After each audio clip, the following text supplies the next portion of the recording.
자, 우리 11월 15일 이제 동아시아사 원격 수업 이제 두 번째 시작하도록 할게. 자, 우리가 저번 시간에 배운 내용들이 뭐가 있었냐면 이제 침략 전쟁에 대해서 배웠어. 세계 대공황이 발생하자, 자, 그 경제 불황을 어떻게 해결할 것인가? 미국, 영국, 프랑스는 식민지가 많았네.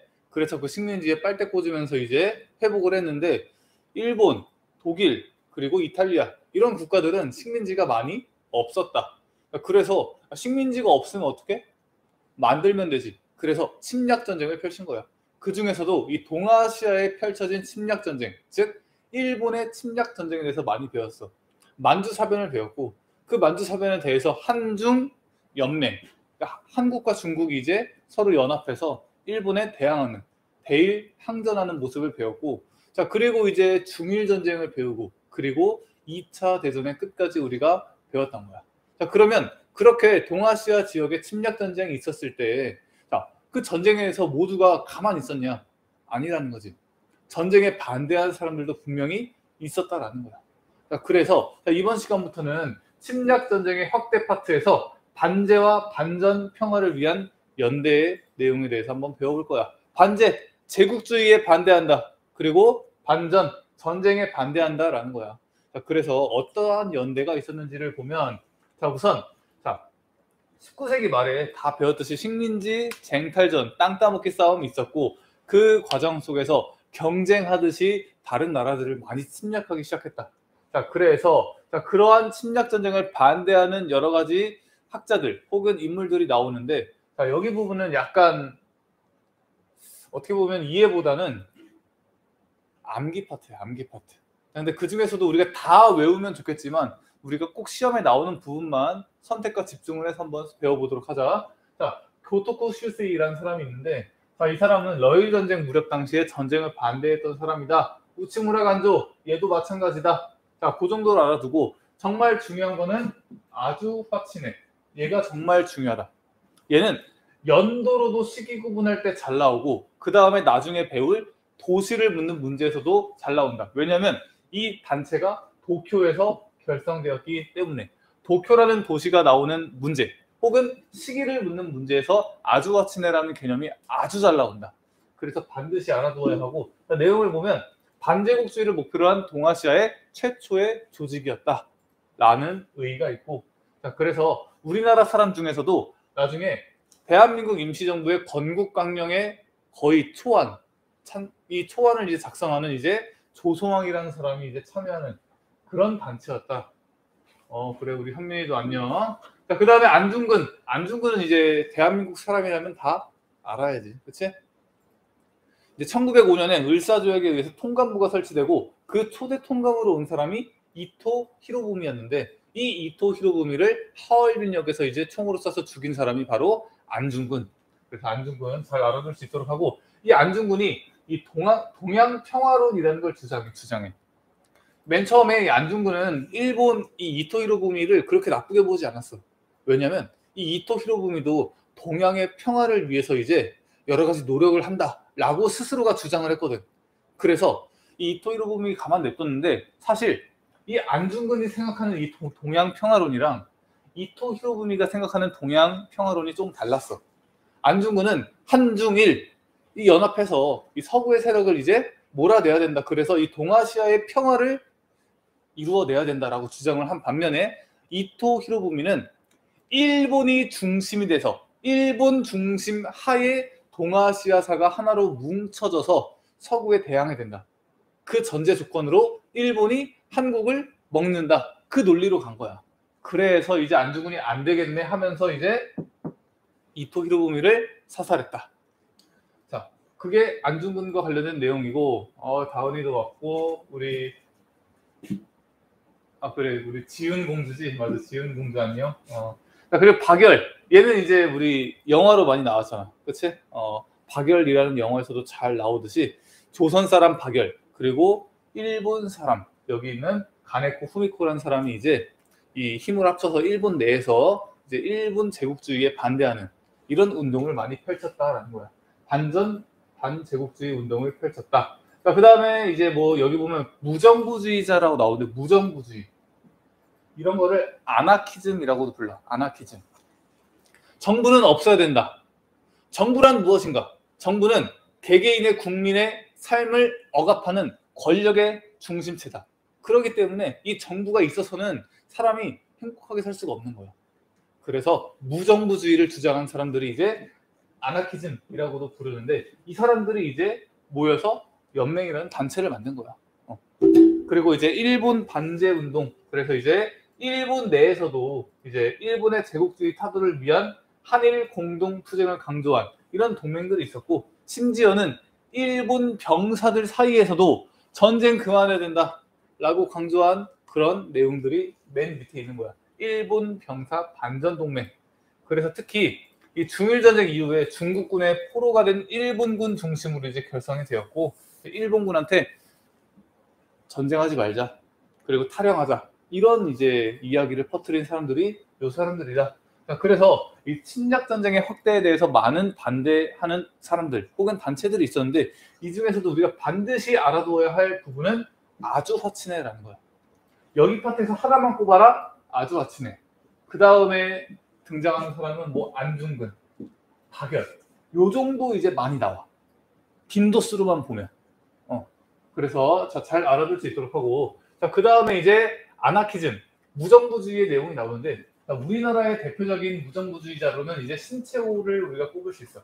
신채호, 이회영, 박열, 이런 사람들이 이제 중심이 돼서 이 무정부주의를 위해서 많은 활약을 했고, 그 다음에 일본 같은 경우에도 이제 여러 사람들이 있었지만, 여기 고토쿠 슈세이라고 있잖아. 아까 여기 나왔던 얘가 이제 무정부주의자였던 거야. 자, 그리고 이제 중국에는 류스페이듬이 있다. 그렇구나 하고 넘어가면 돼. 여기는 별 내용 없고. 자, 그러면 이렇게 침략 전쟁을 배웠고, 그리고 그 침략 전쟁에 대해서 반제국주의 운동을 했던 사람들도 우리가 배웠어. 자, 그러면 이러한 동아시아 안에서 그래도 동아시아 사람들은 서구의 문물들을 받아들이면서 얘네가 왜 군사기술이 센지 어느 정도 이해를 했고, 그 다음에 그들이 즐기는 문화, 그리고 그들이 이루어놓은 그런 산업혁명의 여러 가지 도시화된 결과들을 보면서 우리도 저걸 따라하면서 근대화를 이루어야겠다라는 생각을 한 거야. 그래서 서구 문물을 조금씩 수용하기 시작해. 그래서 여기 파트부터는 서구 문물의 수용인데, 여기 단어는 굉장히 중요하다. 수능 모의고사 할 거 없이 무조건 적어도 최소 한 문제는 반드시 출제돼. 반드시. 그리고 여기 파트가 은근히 킬러 문항들이 많기 때문에 반드시 잘 알아두어야 한다. 그래서 여기 서구 문물의 수용을 보면 맨 처음에 서구적 세계관이 확산되는데, 그 시작은 바로 사회 진화론이라는 거야. 진화론이라는 내용을 이제 다윈이라는 사람이 주장을 했고, 그 진화론을 사회에 적용시킨 게 바로 스펜서가 주장한 사회 진화론이야. 사회도 마찬가지로 진화한다. 진화한 게 있고 진화하지 못한 게 있는 거야. 그러면 당연히 진화하지 못한 것보다 진화한 게 더 강한 거잖아. 그래서 강한 것이 약한 것을 지배하는 것은 당연하다. 제국주의의 논리로서 사용된 게 바로 여기 있는 사회 진화론이라는 거야. 자, 그래서 약육강식, 자연도태 원리가 적용된다. 그러면서 제국주의를 정당화했다. 자, 동아시아 각국의 수용을 보면 일본, 청나라, 조선, 베트남, 결국엔 다 사회 진화론을 수용하기 시작한다. 일본, 가토 히로유키, 이런 사람, 후쿠자와 유치키. 이 후쿠자와 유키치라는 사람은 이제 일본 역사상으로 중요한 인물이기 때문에 혹시나 인물이 나올 수도 있어. 얘는 뭐라고 주장했냐면 탈아론이라는 걸 주장해. 탈아론. 자, 일본이 아시아를 탈피해야 된다라고 주장하는 거야. 일본은 더 이상 아시아 안에 갇혀 있을 나라가 아니다.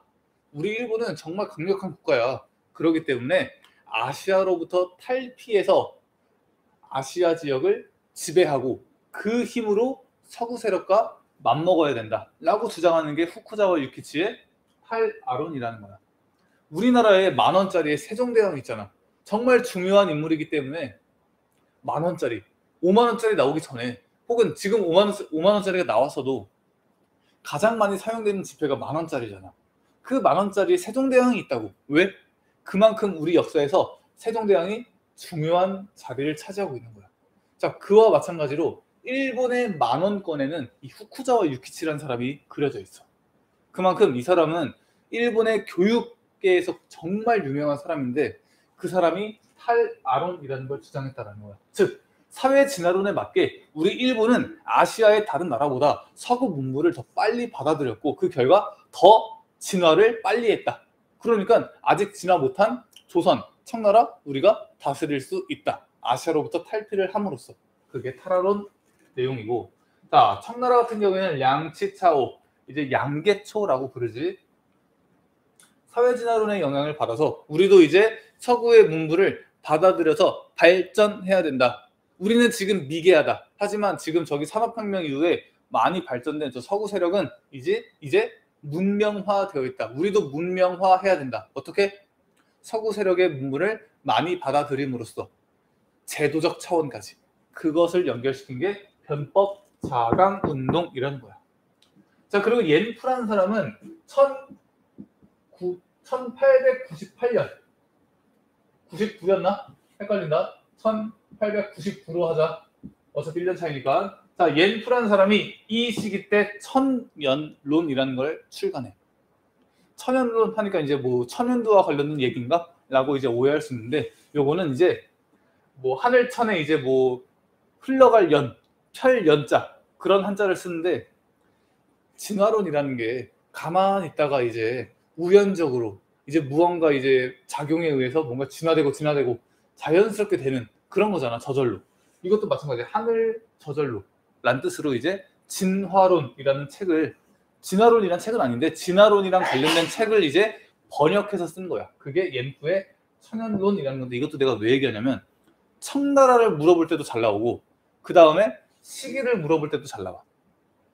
그래서 이제 시기와 청나라를 물어볼 수 있는 대표적인 단골 주제가 천연론이라는 거기 때문에 옌프의 천연론을 꼭 잘 알아둘 수 있도록 하자. 자, 그 다음에 조선 같은 경우에는 유길준 등이 이제 사회 진화론을 얘기하면서 우리도 서구 문물을 받아들여야 된다라는 얘기를 많이 했고, 베트남 같은 경우에도 이제 중국의 량치차오의 영향을 많이 받아서 이제 사회 진화론의 내용을 이제 수용했다라는 정도로만 우리가 알아두자. 자, 그리고 만국 공법인데 만국, 세계 많은 국가들이 공통적으로 지켜야 되는 법. 우리나라 지금으로 따지면 국제법에 해당되는 게 만국 공법이라는 거야. 자, 그래서 이 만국 공법이 생긴 이유는 서구 세력이 많은 세계의 국가들을 침략하잖아. 근데 그 침략하는 과정 속에서 자기가 스스로도 알아. 내가 지금 불법을 저지르고 있다라는 거. 내가 다른 사람을 괴롭히고 있다라는 거. 그러면 안 된다라는 거. 하지만 나의 이익을 위해서 제국주의를 계속해서 밀고 나가는 거야. 그러면 자기 스스로 그거를 정당화시켜야 돼. 그래서 그 자기의 제국주의에 대한 그런 침략적인 부당성을 정당화시키기 위해서 그거를 하나의 법으로 만들어 버리는 거야. 그게 만국공법이라는 건데, 자, 그래서 이 만국공법의 핵심은 조약이야, 조약. 그래, 그러면 서로가 인정하는 가운데 조약을 맺으면 그 조약대로 하면 그건 공정한 거 아니냐라고 생각을 하는 거야. 그래서 이제 서구의 세력이 동아시아의 이 세력을 많이 침략했을 때 각각 조약을 맺는 거야. 그래서 나는 그 조약대로 했다. 나는 잘못한 거 없다. 그 조약 쟤네도 인정한 거 아니냐. 서로 합의하에 한 거다라고 주장하는 거야. 사실은 그 조약조차도 불평등 조약. 불평등 조약을 체결하게 된 이유는 하고 싶어서가 아니라, 즉 자발적인 게 아니라 이 군사적 기술에 밀려서 이거 조약 안 하면 죽인다는데 해야지. 그런 논리였지만 이 얘네들은 이제 이런 걸로 이제 위안을 삼았다라는 거야. 그래서 모든 나라를 문명국, 반문명국, 미개국으로 나누는 거야. 그래서 서구 세력, 힘이 강한 국가는 문명국이야. 근데 힘이 약한 너희 동아시아 국가들은 미개국이야. 그러니까 미개국은 문명국의 말을 잘 들어야 돼. 그리고 조약이 조금 불평등하더라도 어쩔 수 없어. 왜? 우리는 문명국이고 너네는 미개국이니까. 그 대신 우리가 문명국으로서 미개국, 너희를 문명국으로 발전시켜줄게 라고 논리를 내세우는 거야. 이 제국주의 국가들이. 자, 그 내용들이 여기에 있고, 자, 그 다음에 이러한 서구적 세계관, 즉 사회 진화론과 만국 공법 같은 거를 각 국가들은 어떻게 받아들였는가. 자, 그 내용이 여기 있는데 결국에는 다 받아들였지. 자의적으로 받아들이든 타의적으로 받아들이든 다 받아들였는데 중국 같은 경우에는 맨 처음에는 중화의 입장에서 만국공법의 수용을 주저했다. 왜? 중국은 모든 게 중심이 중국이야. 자, 그런데 조약의 내용들을 보니까 그게 아닌 거야. 자, 그래서 맨 처음에는 중화 입장에서 이제 자기들의 입장을 고수하다가 이제 한 대 맞지? 그게 1차, 2차 아편전쟁. 그러니까 맞다 보니까 내 생각이 틀렸나? 한번 반성해 보는 거야. 그리고 그래. 중화는 지키되 서구의 기술은 받아들이자 라고 하는 양무운동을 펼치는 거야. 자, 근데 그 양무운동도 결국엔 청일전쟁으로 실패했지. 군사적 기술만 받아들이면 안 되나? 그래. 서구의 제도까지 다 받아들여야겠다. 변법 자강 운동으로 연결되는 거예요. 자, 그런 내용들을 우리가 보면 되고, 일본 같은 경우에는 자, 개항을 했어. 근데 일본의 개항은 굉장히 굴욕적이었지. 힘이 세기 때문에 권력을 잡을 수 있었던 그 막부 세력, 그 에도 막부 세력이 일본의 배를 보고 싸워보지도 못하고 그냥 꼬리를 내린 거예요. 너무나도 굴욕적이었어. 자, 이거를 일본이 뭐라고 하는 거야? 우리는 만국 공법에 따라서 일본은 문명국이고 우리는 아직 문명국이 아니잖아. 그러니까 굳이 싸울 필요가 있냐. 그냥 조약 맺고 끝내자. 이런 식으로 이제 변명을 했다는 거야. 개항을 정당화하는 논리로 활동했다. 자, 그러면서도 이제 병력 준비 없이는 만국 공법도 믿을 수 없다. 라고 하면서 이제 이 병력을 이제 증강시킬 걸 일본 내부에서 계속해서 이제 주장을 하는 거야. 이게 나중에 침략 전쟁으로 또 연결이 되지. 조선 같은 경우에도 이제 뭐 부국강병, 문명 개화 뭐 이런 거를 많이 강조를 했고, 베트남 마찬가지도 이제 베트남 원래 이제 청나라의 지배를 받으면서 중국 중심의 외교였어. 근데 이제 베트남도 이제 세계의 여러 역사를 알다 보니까 이 세상에는 중국만 있는 게 아니야. 중국만 있는 게 아니라 화면 잘 나오고 있지? 화면 끊겼었나? 그럼 안 되는데. 다른 나라도 있구나. 그래서 이제 베트남이 프랑스를 이제 끌어들이지. 그래서 이 청나라가 지배하고 있던 베트남에 프랑스라는 손님도 오게 되고 나중에는 그 프랑스랑 청나라랑 전쟁도 벌이는 그런 여러 가지 내용이 나와 있다. 그래서 이제 프랑스 침략에 저항하는데 많은 영향을 미쳤다라는 내용이 있다. 자, 그러면 이러한 이제 서구적 세계관이 확산되었을 때 요즘은 새로운 정보, 새로운 여러 가지 사실들은 우리가 뉴스를 통해서 많이 알잖아. 옛날에는 뉴스가 없고 다 신문이야. 그래서 이때 당시에는 어떠한 신문들이 있었나라는 걸 우리가 볼 텐데, 여기 이제 애니메이션을 선생님이 잘못 넣었나 봐. 근데 별 보는데 문제 없을 거야. 자, 신문의 역할, 국내외 소식을 전달하는 통로, 민권 관념을 보급한다, 여론 형성, 자국어 신문 발행. 그러면서 정부는 이 정부에 뭔가 해가 끼칠 만한 그런 내용들이 있으면 검열, 삭제 그런 과정을 거쳤다. 지금이랑 똑같네. 그치? 지금도 소식을 전달하는 통로, 민권 관념의 보급, 특히 여론 형성 이런 거 지금도 언론의 역할이잖아. 그치? 그 역할을 이때 당시에는 19세기, 20세기에는 신문이 도맡아서 했다. 자, 그러면 그 신문들의 내용들이 뭐가 있냐면 국가마다 다 신문의 내용이 있어. 여기도 은근히 잘 나오는데, 자, 우선 청나라 같은 경우에는 영국 상인이 상하이에서 신부라는 걸 창간한다. 이거를 알아야 돼. 왜 알아둬야 되냐? 도시를 물어보는 문제가 나올 때 상하이를 물어봐. 상하이를 물어볼 때 답으로 신부가 나올 수 있는 거야. 혹은 뭐 이 지역에서는 신부를 창간하고 뭐 대한민국 임시정부가 뭐 창설되었다. 이 도시는 어디냐? 지도에서 위치를 찾으시오. 라고 했을 때 상하이 위치를 찾아야 되는 문제도 간혹 나온다. 자, 그래서 이 첫 번째 줄 잘 알아볼 수 있도록 하고, 두 번째 줄은 세 번째 줄과 같이 그냥 읽어보면 될 것 같다. 자, 그 다음에 일본 같은 경우에는 신분시라고 그랬고, 에도마코 시기 때 있었던 최초의 신문을 신분시라고 부르고, 그런데 그거보다 더 중요한 건 뭐냐?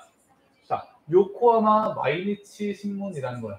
일단 여기서 중요한 거는 오늘 수업은 이번 주 2시간이잖아. 그래갖고 한 30분 하고 조금 쉬었다가 또 30분 하고, 그래서 한 11시 조금 넘어서 끝날 예정이에요. 자, 요코하마라는 도시를 물어볼 때 이 요코하마 마이리지 신문이 잘 나오고, 그 다음에 메이지 유신 이후에 최초로 발견된 일간지라는 이런 설명도 시험에 잘 나온다. 자, 그래서 신부 알아두고 마이리지 신문 알아두고, 자, 그 다음에 요미우리 신문은 잘 안 나오고, 그 다음에 조선 같은 경우에는 이런 내용들은 한국사에서 나오는데, 이 한국사에서도 요즘은 수능이 너무 쉽기 때문에 이런 신문을 잘 물어보지는 않는다. 자, 그래서 한성순보, 순, 10이란 뜻이 10. 10일에 한 번 신문을 내는 거야. 독립신문은 독립협회에서 발간한 신문이고, 황성신문, 대한매일신보 등등 여러 가지 신문을 통해서 우리나라도 민권을 많이 보급하려고 했고, 계몽운동에 앞장서려고 했다. 자, 여기 파트에서 제일 중요한 거는 상하이의 신보랑 요코하마 마이리치 신문. 요거 두 가지가 가장 중요하다. 그래서 꼭 알아둘 수 있도록 하고, 자, 그 다음에 근대 교육을 보면, 자, 계속해서 지금 우리가 서구 문물의 수용에 대해서 배우고 있어. 그래서 서구 문물을 수용하기 위해서 여러 가지 언론의 역할도 있었고, 당연히 더 중요한 거는 교육의 역할이 더 세겠지. 그래서 근대 교육을 위해서 여러 가지 근대 학제 학교들을 만드는데, 자, 일본 같은 경우에는 이제 학제를 제정하면서 6세 넘으면 소학교에 입학하도록 함. 이거를 네 글자로 의무교육이라고 하는 거야. 우리 메이지 정부의 여러 가지 개혁의 내용 중에 의무교육이라는 내용이 있었잖아. 그게 이걸 얘기하는 거야. 그리고 도쿄대학을 설립했다. 1877년에. 와, 오래됐네. 그치? 자, 우리 서울대학교가 최고잖아. 서울대학교는 언제 만들어진 거야? 1924년에 경성제국대학이 서울대학교의 전신이잖아. 그치? 근데 도쿄대학은 이제 조금 더 일찍 만들어졌네. 자, 그 다음에 게이오 의숙이라고 있는데 1858년에 영어 교육을 이제 실시했던 그런 학원 같은 거야, 학원. 근데 이게 일본에서 엄청 유명한 이제 교육 단체? 뭐 교육 이제 뭐라고 하지? 갑자기 생각 안 해. 교육 단체는 좀 웃기고. 어쨌든 교육하는 곳이야. 자, 그리고 청나라 같은 경우에는 이제 여기 보면 경사대학당이라고 해서 이제 베이징, 수도였던 베이징에 만들어진 학교야. 국립대학교라고 생각하면 돼. 그래서 이 경사대학당이 1898년, 왜 발음이 안 되지? 경사대학당. 그렇지. 이게 1898년에 만들어졌다. 이것도 시기 물어보는 문제에서 잘 나와. 아까 내가 계속해서 연도를 이제 구분하거나 강조할 때 그 연도를 잘 살펴보면 다 이 근방이야. 1898, 1899. 그 시기를 연도를 물어볼 때 잘 물어보거든. 문제에서. 그리고 기타 뭐 중학당, 소학당 만들고 일본을 본뜬 근대학제도 만들었다. 그렇구나. 여기 파트에서는 경사대학당이 제일 중요하고 경사대학당. 자, 그 다음에 조선 같은 경우에는 2차 갑오개혁 때 교육 입국조서. 교육이 국가를 세운다. 정말 교육이 중요하다. 그러니까 교육을 하기 위해서 여러 학교를 만들어야 된다. 그래서 한성사범학교, 소학교, 외국어학교 등등 여러 학교를 만들게 되지. 그 내용이 여기 있고, 베트남 같은 경우에는 이제 통킹 의숙이 조금 중요하지. 이번 연도는 베트남 역사가 잘 안 나오지만 베트남 역사는 언제든지 이 모의고사는 수능에 나올 가능성도 분명히 있기 때문에 너네가 수능 볼 때는 또 몰라. 그래서 알아두면 좋을 것 같아. 통킹 의숙 1907년 판저우찐이라는 사람이 만들었다. 그렇구나. 그 다음에 동유운동이라고 판보이저우가 주도한 운동이 있는데, 유학생을 동쪽으로 보내자. 움직여버리자. 즉 유학생 파견 운동이야. 베트남이 발전하려면 많은 발전된 문물을 우리가 보고 배워야 돼. 그러려면 유학생을 파견해야겠지. 그래서 유학생을 파견해서 많은 걸 배워오게 하자. 그게 동유운동이고, 그 동유운동을 주장한 사람이 판 보이저우라는 사람이야. 자, 그래서 여기 파트에서는 제일 내가 중요하다고 꼽는 거는 경사대학당이라는 거고, 그 외의 내용들은 우리가 조금씩 살펴보면 될 것 같아. 자, 그러면 이제 여성교육은 어떠냐? 여성교육. 조금씩 근대화 돼가고 있는 거야.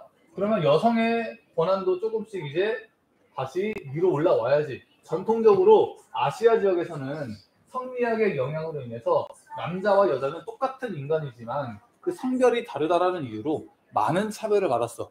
근데 이제 조금씩 근대화가 이루어지고 있잖아. 그러니까 서구 보니까 여성의 인권이 조금씩 올라오고 있는 거야. 그럼 우리도 조금의 발전이 있어야 되지 않냐? 라고 하면서 이제 여성 교육이라는 게 이제 실시가 되는 거야. 아이고, 채원이 왔구나. 지각. 자, 그럼 여성 교육의 변화 여기까지만 하고 조금 쉬었다가 또 이어서 나가자. 자, 여성 교육. 원래 옛날에는 여성이란 무엇인가? 현모양처. 집안에 가만히 있으면서 애를 잘 낳고 가정을 돌보는 그런 여성상을 항상 최고의 여성상으로 생각을 했다고. 옛날에는. 그래서 현모양처를 길러내기 위해서 여성의 교육의 필요성을 이제 느끼게 되는 거야. 맨 처음에. 맨 처음에는 여성 교육. 원래 여성은 교육도 필요 없는데 처음에 여성도 교육이 필요하겠다라고 생각이 된 게 현모양처를 기르기 위해서. 그리고 이게 나중에 더 발전이 되는 거죠. 그래서 이제 맨 처음에 시작은 현모양처를 길러내기 위해서 여성의 교육 필요성을 제기되었다. 그래서 이제 여학교 설립하면서 여권이 신장되는데 그 이후에 시간이 갈수록 인권에 대한 부분까지 확대가 되면서 이제 여성 교육이 더 발전된다. 자, 우선 그 첫 번째 파트, 첫 번째 초반 부분을 보면 자, 중국 같은 경우에는 이제 오상운동을 통해서 특히 여권 신장이 많이 발전이 되었고, 자, 그 다음에 이제 신문화운동 이후에는 남녀관계, 가족제도 변화 이런 거를 이제 주요 과제로 이제 삼았다. 자, 조선 같은 경우에는 이제 선교사들이 여학교를 만들었지 대표적인 학교가 이화학당, 지금의 이화여대가 된 그 학교를 만든 거다. 그래서 거기서 이제 여러 가지 여성 교육을 실시했고 그 다음에 정말 중요한 게 하나 나온다. 찬양회. 그 서울 양반의 그 부인들이 그 서울 북촌에서 만든 단체가 찬양회야. 그리고 그 찬양회에서 여권 신장을 위해서 여권 통문이라는 걸 발표한다. 그래서 이 찬양회도 왜 중요하냐면 시기 물어보는 문제에서 잘 나와. 이것도 똑같이 1898년, 1899년 그 근방을 얘기하는 거잖아. 시기 물어볼 때 잘 나오는 것 중 하나가 바로 이것이다. 자, 그 다음에 일본 같은 경우에는 초등교육을 시행하면서 이제 부인 교풍이라는 게 있었다는데 그렇구나 하면 돼. 여기서 가장 중요한 것은 찬양회. 그리고 그 이유는 시기 물어보는 문제에서 가장 잘 나온다. 자, 그 정도 우리가 알아둘 수 있도록 하고, 자, 그리고 이제 여기 보면 근대 교육의 보급이라고 있는데 이 근대 교육의 보급부터는 지금 현재 10시 30분 정도인 것 같아. 그치? 10시 40분까지 쉬었다가 10시 40분부터 조금만 수업 더 하고 오늘 수업 마치자. 알겠지? 자, 고생했어. 조금만 쉬어.